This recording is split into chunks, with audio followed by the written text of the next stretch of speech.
This is Pierre Bouvier, lead singer of the band Simple Plan. I could sing a song for you, Wine 30 with Andrew and Lindsey. Here we go.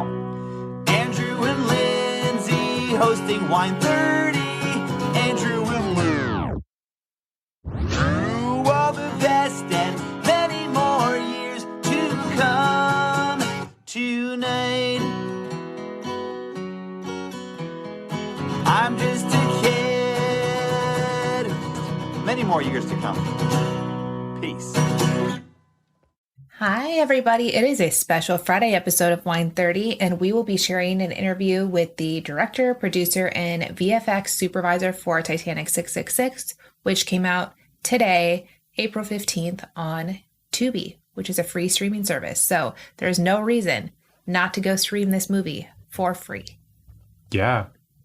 Yeah, that's not even an advertisement. I just wanted to share. We saw a screener of the movie before it was completely finished. So now I really just want to go to like the last like 10, 15 minutes of the film and see how it compares. Yeah. Because it's like, it's just really fun to see where like the effects hadn't been put in yet. And then I think it'll be fun to see completed. So I think so too. I feel like Titanic 666 is a great film if you love like B horror, like with some like that comedy. Yeah, it's got a slight cheese to it. It's very like campy. I feel like this is going to have a cult following similar to the other Asylum film, And Sharknado. Sharknado, because they made Sharknado. So it's kind of that same kind of deal. So today we are drinking a Americana Torrontés. It's a 2021. I think it's funny it's called Americana because you would assume it would be like, I don't know, from the US because that's something America would name their wine. But it's actually from Argentina, South America, or South Americana. So, yeah, we're going to take a sip of this and let you know how it is. It's a twist cap too. It is. It is from Wink Wine, and most of their wines aren't twist caps, so this is always a sweet treat to get a twist cap. Yeah. I'm pro twist cap. I am also pro twist cap. I feel like it removes that whole corked debacle. Yeah, and I feel like when you have cork, it also adds something different to the flavor. Mm-hmm. So, like, I don't like that. I'm not a fan. Yeah, me neither. Okay, so flavor profile. I don't think I'm a fan of this wine. I would say very, very, like, citrus forward, but, like, it's more grapefruity, kind of like the wine the other day, but mixed with, like, lime. I'm getting, like, floral, but yeah. All right, let me have another sip. Yeah.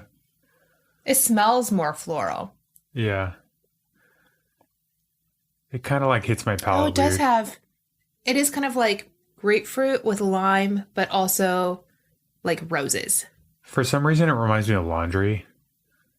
Like, detergent. It smells very clean. Like, they could make a deodorant smell like this, and you'd be like, ooh, that's fresh. Yeah. Which is probably why it's a turnoff for my taste buds. Where would I drink this, though? I would drink this wine. Andrew's like, I wouldn't drink this wine. It makes me think it's like, if you're in somewhere like Argentina, like at a cool little restaurant, like on a patio, like having Argentinian food, like this would be a great with like Sitting in your Fermop. well, in a bistro. yeah. But they Eating always your, have like that spicy rice and like stuff like that in Argentina, like and sausage and stuff. And I feel like with spicy rice and sausage and things, this would be a really dope wine. Yeah, it would be. I definitely think it's like a spicy seafood, Cajun food you could probably like pull off with this too. Yeah, it's not for me, but I'm sure that there's great stuff that can go with it. Yes. So today we are going to play a fun game of Would You Rather, but with a twist because it's Titanic 666 week. And I will be asking Would You Rather questions that are horror based. Okay. Ooh. Horror based. Yes. So, like, would I rather be bitten by a vampire or werewolf? That type of question? I mean, that is a great question. Would you like to answer that question? I would rather not be bitten. No, I would rather be... So, bitten by a werewolf, I would imagine, like... Did you ever see that movie, Werewolf in London? I did a long, long time ago. I remember very small bits and pieces. Yeah. They're kind of like two sides of a coin because a lot of times they just drain you. Both sides. One will just like devour you and one will just drain you, right? Well, isn't that how they turn people, though? They can turn people with bites, too. So would you rather be turned into a vampire or turned into a werewolf? Right. I think, the thing is, I think a vampire, you have to drink their blood. So, and with a werewolf, I think they just bite you. But if you can get away, then you become a werewolf. Cool. Which one would you But you don't get away from werewolves, apparently. I don't know. Probably werewolf. Because it'd be cooler to be a werewolf? Because it'd be a cooler story. Yeah. Like, honestly, if I was going to be eaten by either a vampire or a werewolf, I'd probably also choose a werewolf. I feel like you could probably fight a werewolf off, maybe. Maybe. Because they're like wild animals. So if you were tactful, you could get bit and then probably fight it off, maybe, or get away somehow. Whereas a vampire, I feel like you're probably not going to get away because they're just so significantly be able to overpower you, unless they're like a weaker vampire, and then at that point you probably don't want to be bit either. So would you rather be attacked by crows or bats? Well, I know bats don't actually really attack people. They bite. There's vampire bats that drink blood. Man, they're both really bad because I feel like crows would peck your eyes out. I would choose bats because I just love bats. But bats would give you like diseases. I love bats. Yeah. And I think you could be like, oh, you're attacking me, let's be friends. And they'd be like, we're not going to be friends. They could probably scratch you and like... If your bats were to attack me, I think that you would just be like waving your hands around in the air, like trying to run away. However, bats travel in like they travel in like huge packs. So do crows, really. Yeah, crows to me would just be really scary because they'd just be like sitting on their wires, like looking at you, ready to swoop down and peck your eyeballs out. So would you rather spend an entire night in a coffin underground or spend a night in a haunted hotel? This is so obvious. Haunted hotel? Yeah, because can you imagine how claustrophobic you would be in a coffin underground and then you'd be like, are people going to come and get me at the end of the night? Wouldn't you run out of air? Well, I don't really even believe in haunted hotels, so there probably just would be like an axe murderer there or like chainsaw murderer. I feel like the Hotel Cecil, where they filmed American Horror Story Hotel, that's also where like the Black Dahlia was murdered and stuff. There's been like a ton of murders and mystery and ghosty stuff there. Yeah. Like that's as close to a haunted hotel as you can probably get. I still don't think I'd be scared to stay there. I was thinking House of Wax. So that would be like a really scary haunted house and you'd probably not make it out. Get your Achilles if heels. it was real. Yeah. Yeah. Isn't that the whole point behind a haunted house? Is that people don't make it out? A haunted hotel. Oh, okay. But, I mean, sure. Yeah. Would you rather live in the house from The Haunting of Hill House or American Horror Story Murder House? I don't think I saw the first one you mentioned. What was that? The Haunting of Hill House? I swore you had watched it, or you started it maybe. I know at the time I was working at a place in LA, and during the day people would like sneaky stream shows all day. And the person who sat next to me was like streaming this show and talking about it nonstop for like weeks. We'll have to watch that one. But so I guess I'll just say... I would still say the American Horror Story Murder House anyway. I don't know. Maybe I understood that incorrectly. Would you rather piss off Maleficent or the Wicked Witch of the West? I feel like the Wicked Witch of the West doesn't really do much when you piss her off. She has rebobs. She's got rebobs, but they're like slow and not very smart. That is true, and all you have to do is throw water on her. Yeah, and like she like threatens you a lot, so she's like a lot of talk. Whereas like Maleficent, What exactly would it be that I'd be doing? Making her mad? Yeah. She would curse you for I feel like eternity. she could probably just kill you pretty easy or have some vines.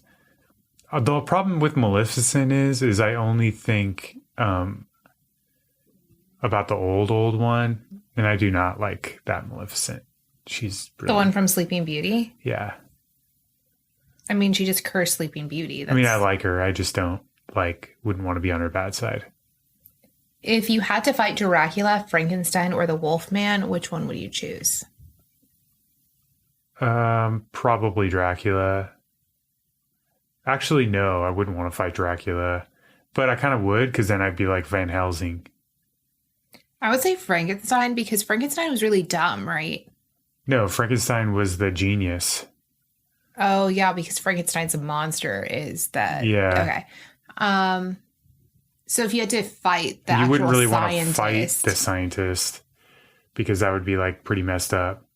But I guess like that would give you your best shots, except for then you'd have a monster that would just like rip your head off. So I don't know.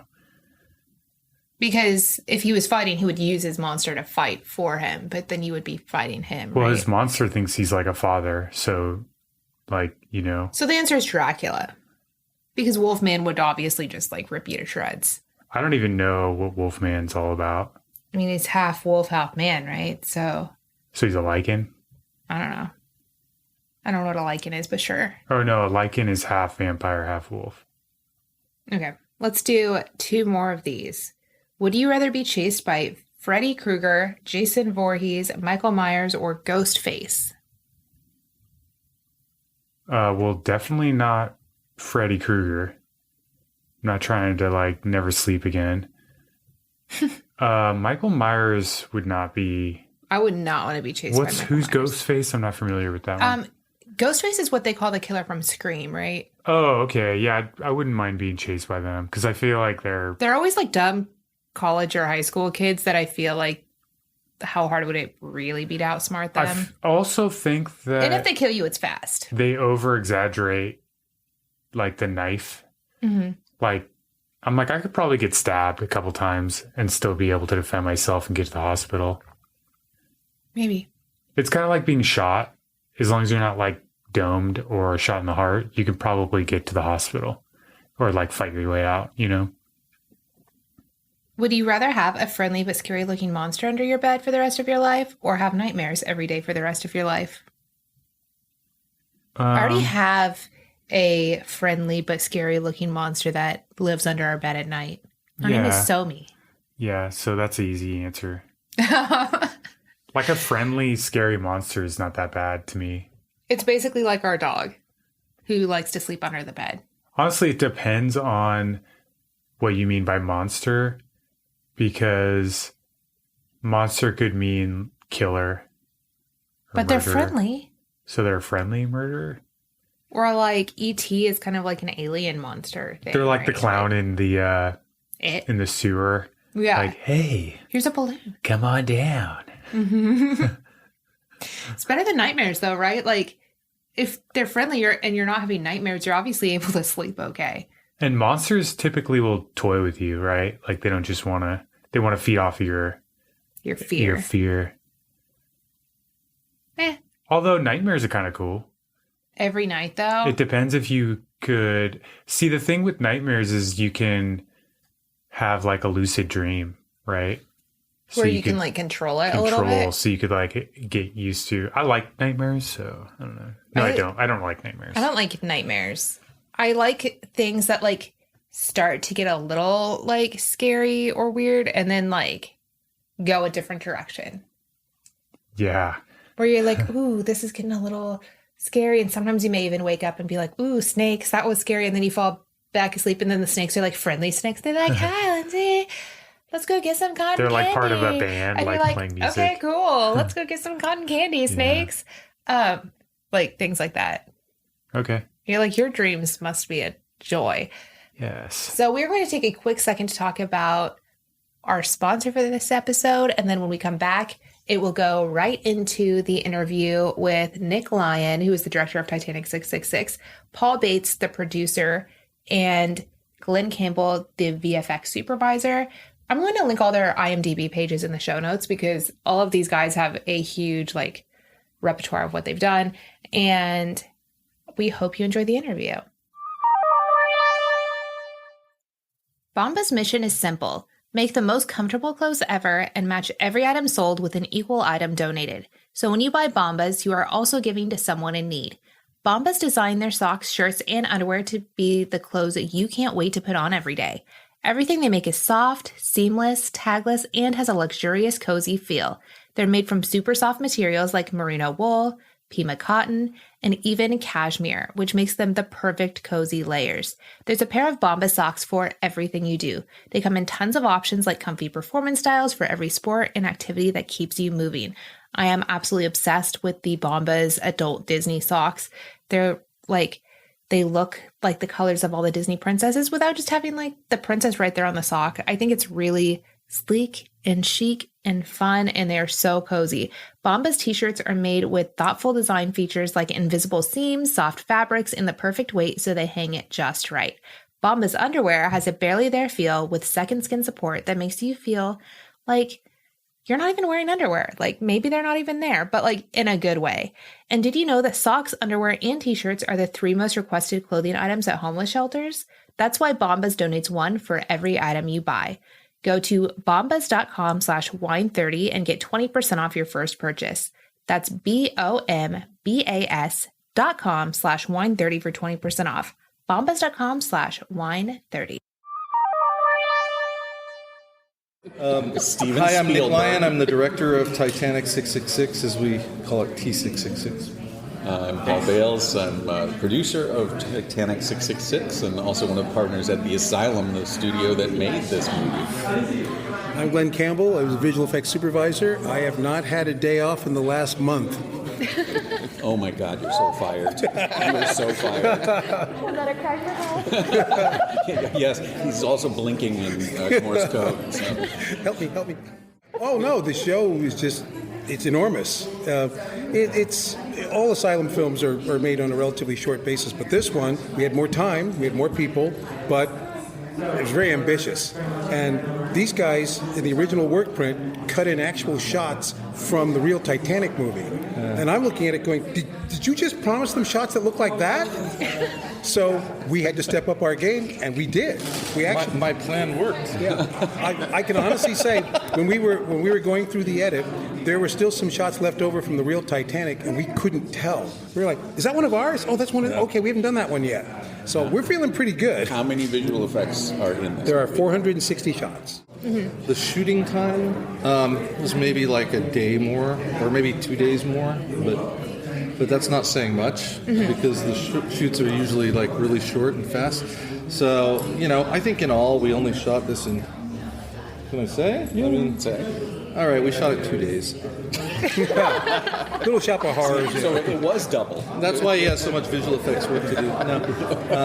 No, it was 11 days of actual physical, and then we did 3 days of stage green screen for visual effects. Pick up people in the pool.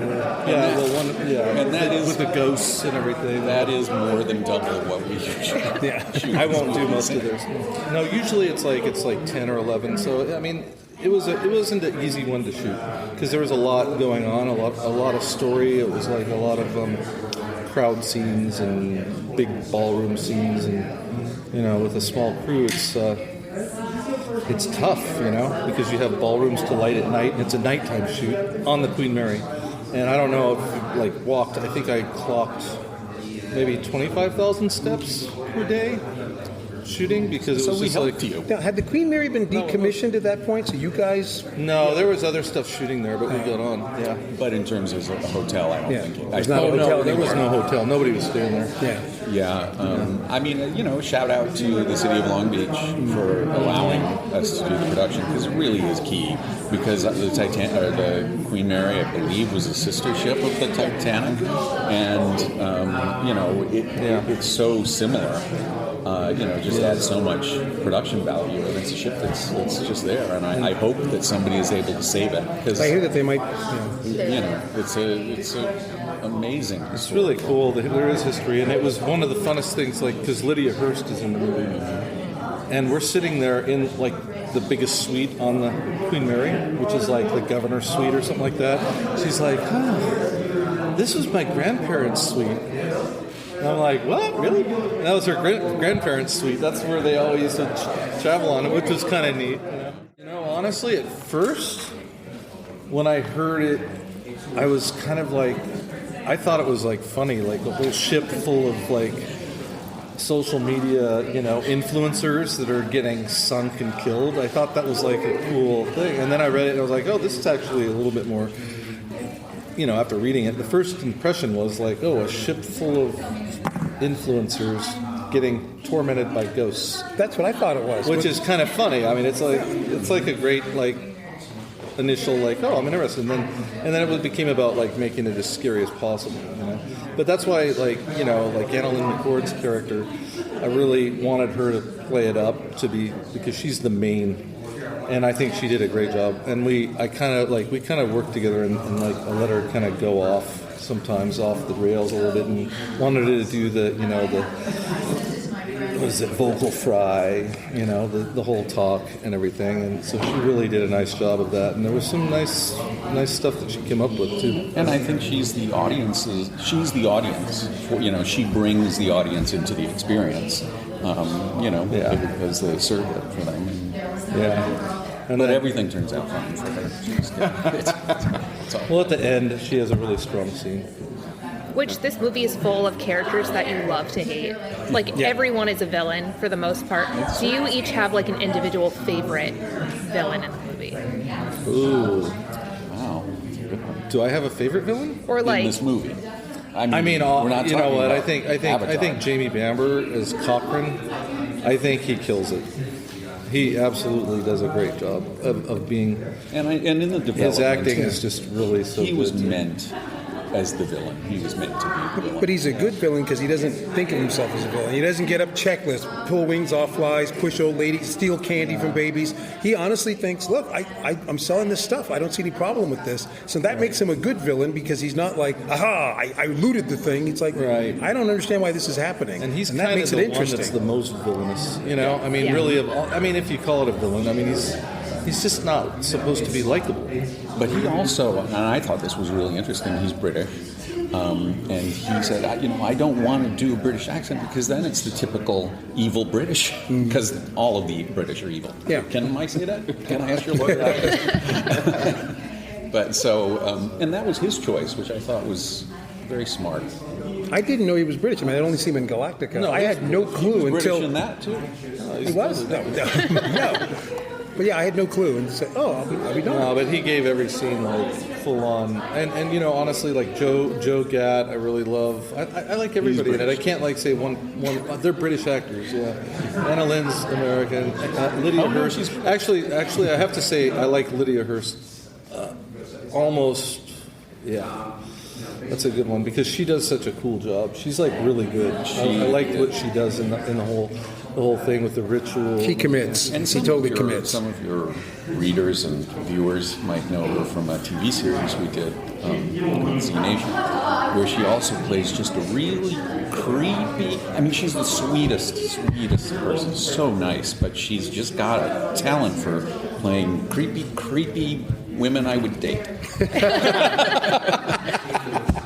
Going to the visual effects side, are you doing all of the visual effects in-house? Do you have an outside company doing it? I mean, we're doing it in-house, but we hired. Normally, we have about 5 people on staff, and we usually get about 85 to 120 shots, and we can usually handle that. Mm-hmm. This show, like I said, it ballooned up to 480. It's like, oh, let me just do the math here. Oh, we're in trouble. So I called in some stalwarts. We have people that we work with from time to time, and we have large shows. So we had a total staff of 12 on this one. In fact, one of the guys worked on Jim Cameron's Titanic. He was the first person I called. I said, "You still have the model, don't you?" But he did, but I didn't get it from him. I actually bought one from Turtle Square that was even better. But he was the first person I called, just going, "Just FYI." No, nobody got sick, but like I said, 25,000 steps a day because it was like long hallways, nighttime, getting out on the deck. Strange things did happen, kind of like all of a sudden a whole camera tips over in the middle of a ballroom or lights go out. or there's a haunted room down on the bottom that several people had some definite strange experiences. And I mean, and I could swear there's some real ghosts in the movie that are walking in the background. I don't remember these two. So what was the biggest scene transformation? Because there are so many visual effects. I know there was a green screen for a portion of it, but things that weren't done with the green screen, what do you think looked the most different in the final? The biggest thing, and we're really proud of it, is the send-off in New York. Because we didn't have a lot of plates of the harbor area, so we made it synthetically. There's not one real frame in any of the shots when you see the Titanic and the crowds, other than the green screen people in the foreground going, "Yay, there they go to die." Everything else... that is a spoiler. But everything else is completely synthetic. So Wow. we're very proud of that scene. When everybody's sinking at the end and there's all the people screaming, we had an emergency email that came out from the sound mixer saying, "Guys, we don't have enough panic in melee." And my wife's pregnant and we were having a baby shower the next day, so I had 30 people screaming like they're singing on the Titanic, and I recorded it right there, and that's in the movie. It's so beautiful. This magnificent makeup on set when he shot the actors, we thought they looked swell, and then the decision was made to augment it. We also didn't have enough because the time on shooting on the Queen Mary is it's an expensive set, and so we were okay, we didn't really, if it was a zombie film or something, they would have shot everything, but then we're okay, they're ghosts, so how do we make the ghosts look real? It's going to be time consuming. So we said, okay, we're going to do this in the post. And then we had different iterations of the makeup. Didn't change that much, but it was we did a bunch of people, and I had them at the beginning kind of doing this. We had that they could control things, but then we said, let's make it so that they just do it with their faces. So it's all Donald but then Sutherland. the sound of the roaring and stuff, the screaming, and so the elongated faces with that, it just looked cool and creepy to make it creepier. We had several iterations, too long, not enough, so how wide does his mouth go? So we were looking at that picture of the scream, they're that one. Yeah, so we had to have them on set just saying, okay, now open your mouth and scream as loud as you can, so you had the people doing that because we knew we were going to stretch their faces out.